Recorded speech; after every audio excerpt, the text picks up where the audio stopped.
এত টাকা দিয়ে কি হবে, এত সম্পদ দিয়ে কি হবে, এত ব্যস্ততা দিয়ে কি হবে তোমার? স্টপ, থামো, অনেক হয়েছে। আম্মা, think about death, think that you have to go back to your location. একটু ভাবেন যে আমাকে চলে যেতে হবে, চলে যেতে হবে। এই কোলাহল, এই ব্যস্ততা, এগুলো থাকবে, থাকবো না আমি। তুমি গুনাহ করো, নামাজে চলে আসো। ছাড়তে পারো না, তবু নামাজে আসো। তুমি মদ খাও, তবু নামাজে আসো। তুমি জেনা করো, তবু নামাজে আসো। তবু নামাজে আসো, তবু নামাজে আসো। কারণ নামাজ ছাড়া তোমার পরিচয় নাই। নামাজ ছাড়া তোমার পরিচয় নাই। নামাজ ছাড়া তোমার পরিচয় নাই। তুমি যাই করো, নামাজে আসো। আরো কামাই করতে হবে, আরো খ্যাতি চাই, আরো যশ চাই, আরো সেলিব্রিটি চাই, আরো সম্পদের পাহাড় চাই। ব্যস্ত, আমরা মহাব্যস্ত। এত ব্যস্ততা কিসের? স্টপ, থামেন, অনেক হয়েছে। আম্মা, বসেন, একটু ভাবেন। দাদা চলে গেল, বাবা চলে গেল, মামা চলে গেল, আমাকেও চলে যায়। কেন ভয় পাচ্ছেন কবরকে? আপনি কেন ভাবছেন হাসর নিয়ে? আপনি তো মূসা নবীর উম্মত নন, আপনি তো কামলিওয়ালা নবীর উম্মত। আরে বাঘের বাচ্চার মতো না হাসরের ময়দানে যাবেন। যদ্দূর পারেন সৎ থাকার চেষ্টা করেন, যদ্দূর পারেন আমল করার চেষ্টা করেন। পারলে পারলাম, না পারলে নাই। অন্তত আল্লাহকে হাসরের ময়দানে গিয়ে বলতে পারবো, মওলা তোমাকে খুশি করার মতো কোনো যোগ্যতা আমার কাছে নাই, তোমাকে রাজি করার মতো কোনো ইবাদত আমার কাছে নাই, কিন্তু আমি বান্দা হিসেবে চেষ্টা করে গিয়েছিলাম। বান্দা যখন সেজদায় লুটিয়ে পড়ে, বান্দা আল্লাহর সবচেয়ে কাছে চলে যায়। দেখা যায় সেজদাটা মসজিদের কার্পেটে পড়েছে, দেখা যায় কপালটা জায়নামাজের উপরে পড়েছে, দেখা যায় সেজদাটা আমার কপালটা মসজিদের টাইলসে পড়েছে। কিন্তু বিশ্বনবী বলে, টাইলসের উপরে না, জায়নামাজে না, তোমার সেজদাটা তোমার রবের কুদরতি পায়ের উপরে পড়েছে। কিয়ামতের আগে সমাজের সবচেয়ে বড় চোর, বাটপার, বদমাশগুলো নেতা হয়ে যাবে। তাদের নেতৃত্ব মেনে নিতে হবে বাধ্য হয়ে। ভয়ে লোকজন তাদেরকে সালাম দিবে, অন্তরে তাদের জন্য কোনো ভালোবাসা খুঁজে পাওয়া যাবে না। কেউ তোমাকে তোমার জন্য স্পেস তৈরি করে দিবে না। এই পৃথিবীতে কেউ কাউকে জায়গা দেয় না। এই পৃথিবীতে এসে জায়গা করে নিতে হয়। চিৎকার দিয়ে বলো ঠিক কিনা? যে বান্দা নিজের জ্ঞান দিয়ে, মন দিয়ে এতটুকু বলবে, আজকে থেকে আমার কোনো স্বপ্ন নাই, চাওয়া নাই, পাওয়া নাই, আক্ষেপ নাই, আফসোস নাই, আমার সম্পূর্ণ জীবন, আমার পরিবারের জীবনকে আমি আমার আল্লাহর রহমতের উপর ছেড়ে দিয়েছি। আল্লাহ পাক বলবে যে বান্দা, আমার নামে যেহেতু ছেড়ে দিয়েছিস তোর জীবন নৌকা, আমি আল্লাহ কথা দিলাম এই জীবন নৌকা আমি ডুবতে দিব না। স্পষ্ট পয়গাম শুনিয়ে যায়, কোরআনের বিরুদ্ধাচরণ হবে, ইসলামের বিরুদ্ধাচরণ হবে। যদি ফাঁসির হুমকি থাকে, জীবন হুমকির মুখে পড়লেও ইসলামের বিরুদ্ধাচরণ নীরবে বরদাস্ত করতে পারবে না।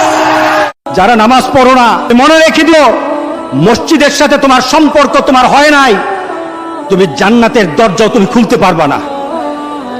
তুমি এখনো বেনামাজি, এখনো সকালবেলা তুমি ঘুমাও, এখনো তুমি আল্লাহকে ভুলে আছো, এখনো তোমার কাছে তওবার কথা তোমার চিন্তাতে আসে নাই। তুমি অনেক কিছু হতে পারো, তুমি মুসলমানের কাতারে থাকবা না।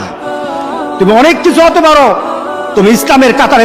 বিষ্ণুই বললেন, তোমাদের মধ্যে যদি কেউ রাত্রিবেলা একবার সূরাতুত তাকাসুর তেলাওয়াত করে বিছানায় ঘুমোতে যাও, আমল নামায় 1000 আয়াত তেলাওয়াতের সওয়াব দিয়ে দিবে কে? একটা টাইগার 25 টাকা, একটা স্পিরিট 25 টাকা, একই দাম। আমরা সেরকম একটা মানুষ, আমরা ইসলামিক ভিডিওতে লাইক করি না। আজকে দেখবো যে যে ইসলামিক ভিডিও ভালোবাসেন সবাই একটা ফলো করেন। তওবা কেমনে করবেন শিখায় দেই। প্রথমে ঘোষণা, আল্লাহ আকাশের নিচে জমিনের উপরে আমার চেয়ে বড় পাপী কেউ নাই।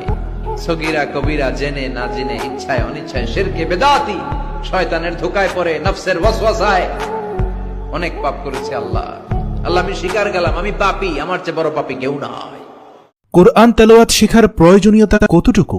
কোরআন তেলাওয়াতকারী কিভাবে জান্নাতে প্রবেশ করবেন?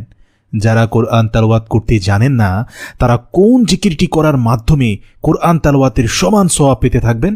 জানতে হলে ভিডিওটি শেষ পর্যন্ত দেখুন। সৃষ্টির উপর স্রষ্টার মর্যাদা যতটুকু বেশি, সব বাণীর উপর কোরআনের মর্যাদাও ততটুকু বেশি। সুবহানাল্লাহ। কোরআন তেলাওয়াত করার ফজিলত এবং মর্যাদা অনেক বেশি। কোরআন তেলাওয়াত করার মাঝে অনেক সওয়াব রয়েছে। মহানবী সাল্লাল্লাহু আলাইহি ওয়াসাল্লাম ইরশাদ করেছেন, কোরআনের আয়াতের সংখ্যা পরিমাণ হবেই জান্নাতের সিঁড়ি। আর কোরআন তেলাওয়াতকারীকে বলা হবে, তুমি যতটুকু কোরআন পাঠ করেছ ততটুকু সিঁড়ি বেয়ে উপরে ওঠো। যে ব্যক্তি সম্পূর্ণ কোরআন পড়েছে সে আখেরাতে জান্নাতে পৌঁছানোর সর্বশেষ সিঁড়িটিও অতিক্রম করতে পারবে। সুবহানাল্লাহ। তাই যার যত বেশি কোরআন মুখস্থ সে জান্নাতে তত উপরের র্যাঙ্কে উঠতে পারবে। যে ব্যক্তি কোরআন আংশিকভাবে পড়েছে সে তার কোরআন পাঠের সমপরিমাণ উপরে উঠতে পারবে। কোরআন পড়ার সীমানা যার যেখানে শেষ হবে ওই ব্যক্তির সওয়াবের সীমানাও সেখানে শেষ হয়ে যাবে। হযরত উসমান রাদিয়াল্লাহু থেকে বর্ণিত, তিনি বলেন, রাসূল সাল্লাল্লাহু আলাইহি ওয়াসাল্লাম বলেছেন, তোমাদের মধ্যে সর্বোত্তম ওই ব্যক্তি যে কোরআন শিক্ষা করে এবং অন্যকে শিক্ষা দেয়। সহিহ বুখারী। অপর আরেকটি হাদিসে এসেছে, প্রিয় নবী সাল্লাল্লাহু আলাইহি ওয়াসাল্লাম বলেছেন, যে ব্যক্তি কোরআনের একটি অক্ষর পড়বে সে একটি নেকি পাবে, আর ওই একটি নেকি হবে 10টি সাধারণ নেকির সমপরিমাণ।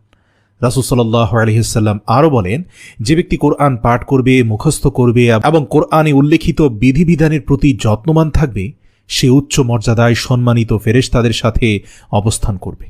আর যে ব্যক্তি দুঃখ কষ্টে থাকা সত্ত্বেও কোরআন পাঠ করবে এবং তার সাথে নিজেকে সম্পৃক্ত রাখবে সেই ব্যক্তি কোরআন পাঠ করে দ্বিগুণ সওয়াবের অধিকারী হবেন। প্রিয় ভাই ও বোনেরা, আসুন আমরা যারা কোরআন শরীফ পড়তে পারি তারা দৈনন্দিন তেলাওয়াত করি, আর আমাদের মাঝে যারা কোরআন শরীফ পড়তে পারি না তারা যত দ্রুত সম্ভব কোরআন শেখার চেষ্টা করি। কোরআন শেখার পাশাপাশি আমরা এমন একটি জিকির করি যেটি করলে কোরআন তেলাওয়াতের সমান সওয়াব পাওয়া যাবে। হযরত সামুরা ইবনে জুনদুব রাদিয়াল্লাহু তাআলা আনহু থেকে বর্ণিত, মহানবী সাল্লাল্লাহু আলাইহি সাল্লাম বলেছেন, যখন আমি তোমাকে কোনো একটি কথা বলবো তখন তুমি সেই কথার উপরেই কোনো কিছু বৃদ্ধি করতে যাবে না। আর অবশ্যই মনে রাখবে কোরআন এর মধ্যে থেকে 4টি কালাম হলো সর্বোত্তম। তুমি এই 4টি কালামের মধ্য থেকে যে কোনো একটি কালাম দিয়ে শুরু করতে পারো।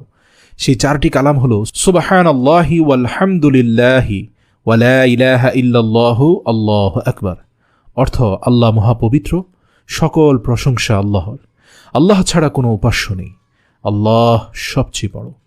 সুপ্রিয় দর্শক, আপনাদের মাঝে যারা কোরআন শরীফ তেলাওয়াত করতে, যে ছেলেটা এক ওয়াক্ত নামাজ পড়তো না, যে একটা নেশার মধ্যে থাকতো, ওই ছেলেটা যখন নামাজের মধ্যে ঢুকে গেছে নামাজ তাকে এমন পরিবর্তন করে দিয়েছে, ইন্নাস সালাতা তানহা আনিল ফাহশাই ওয়াল মুনকার।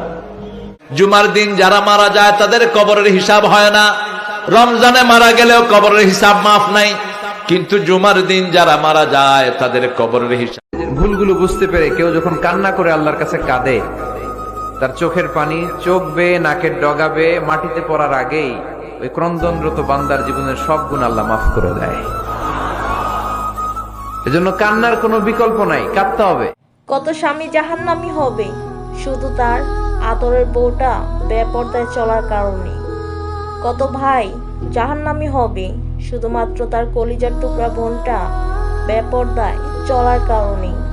কত বাবা জাহান্নামী হবে শুধুমাত্র তার আদরের রাজকন্যা মেয়েটা বেপরদায় চলার। ধৈর্য ধারণকারী কখনো পরাজিত হয় না। কেন জানেন? আল্লাহ পাক বলছেন, আমি ওয়াদা খেলাফকারী নই, যেই ধৈর্য ধারণ করবে আমি তার সাথে আছি। হে আমার বান্দা, বিপদে কষ্টে অর্থনৈতিক সমস্যা হোক, জীবনে যদি সফলতা করতে চান একটা কথাই বলবো, কেউ যদি গালি দেয় প্রতি উত্তরে তাকে মুস্কি হেসে সালাম দিন। আপনি রাতে 2 রাকাত নামাজ পড়ে একটা দোয়া পড়ে আল্লাহর কাছে চাইবেন, আল্লাহ আমার জীবন সঙ্গিনী বাছাই করতে চাই, একসাথে আমরা দুনিয়াতেও সংসার করব, তোমার জান্নাতেও একসাথে ঢুকতে চাই। এরকম লাইফ মেট, লাইফ পার্টনার, এই মেয়েটা আমার জন্য হবে কিনা, বা মেয়ে দোয়া করবে এই ছেলেটা আল্লাহ আমার জন্য হবে কিনা আমি জানি না, তুমি তোমার পক্ষ থেকে এমন ইঙ্গিত দাও বা আমার হৃদয় এমন একটা দিক নির্দেশনা দাও যাতে আমি সঠিক সিদ্ধান্তে চলে আসতে পারি। এই দোয়াটা পড়ে 2 রাকাত সালাত পড়ে আপনি যদি ঘুমান, আপনাকে আরশের উপর থেকে দিক নির্দেশনা দিবে কে? ইটস নট নেসেসারি যে you have to see the dream. Allah আপনাকে স্বপ্নে দেখাই দিবে এমনটা নয়, হয়তো এমন হতে পারে একটা ইঙ্গিত আপনি পাবেন, অথবা ঘুম থেকে ওঠার পরে এই ফ্যামিলির প্রতি আপনার একটা আলাদা আকর্ষণ জাগবে, তখনই আপনি বুঝবেন আল্লাহর পক্ষ থেকে এই রহমত নাযিল করেছে কে। ইস্তেখারা করবেন। সেই বুখারীর হাদিস, কানা রাসূলুল্লাহ সাল্লাল্লাহু আলাইহি ওয়াসাল্লাম ইউআল্লিমুনা আল-ইস্তিখারা ফিল উমুরি কুল্লিহা কামা ইউআল্লিমুনা সূরাতা মিনাল। এই ইস্তেগফারটা কেউ যদি রাতে পড়ে, ওই রাতে মৃত্যু হলে সে জান্নাতি। এই ইস্তেগফারটা যদি কেউ দিনে পড়ে, ওই দিনে মৃত্যু হলে সে জান্নাতি।